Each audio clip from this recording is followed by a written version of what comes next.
Район башлыгы Илшат Нуриев елда мәктәпләр ярминкәсен карамый калмый. Бу юлы да иртән иртүк ярминкәчеләрнең хәлен белеп, мәктәп коллективлары үстергән яшелчә, җиләк-җимеш уңышлары белән танышып, рәхмәт әйтеп, хезмәтләрен югары бәяләде.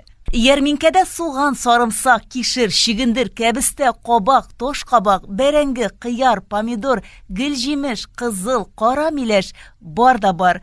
Килосы 20 сум, 30-40 сум, сарымсакны 200 сум, 250 сумга саттылар. Нәрсәне бигрәк тә каты алалар дип сорасаң, иң күбе суган, сарымсакны алалар дип әйттеләр. Кәбестәнең килосы 10 сумга да бар иде. Чиста, җирдә үстерелгән, корттан агу да сипмәгән, безгә химик препаратлар сибәргә ярамый дия кәбестәне мактап саттылар. Орчаның 5-нче гимназиясе директоры Нияз Муллахматов шигелгән түбәтәйләре, калфаклары белән халыкны үзенә җәлеп итте. Инглиз теле укытучысы Әлфия Сабирова: "Бу минем яраткан шөгылем. Мин кичкенәдән шигү, бәйләү белән кызыксынам", дип сөйләде. Бу минем хоббием. Кичкенәдән яратам бәйләргә, шигергә.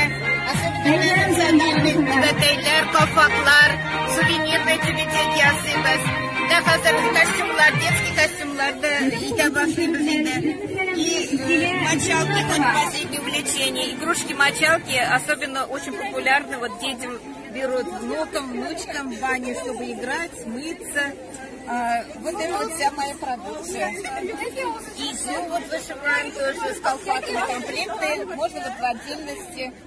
Тоже сейчас национальные, вот особенно очень популярны сейчас. Халык килә китә торды. Юк, буш китмәде. Тулы сумкалар белән, матур җырлар тыңлап, шәйләп, күңелләре булып кайтып китте алар. Безнең Орча районында гынадыр ул мондый мәктәп ярминкәләре. Һәр мәктәп сәүдәсе турында озак сөйләп булыр иде.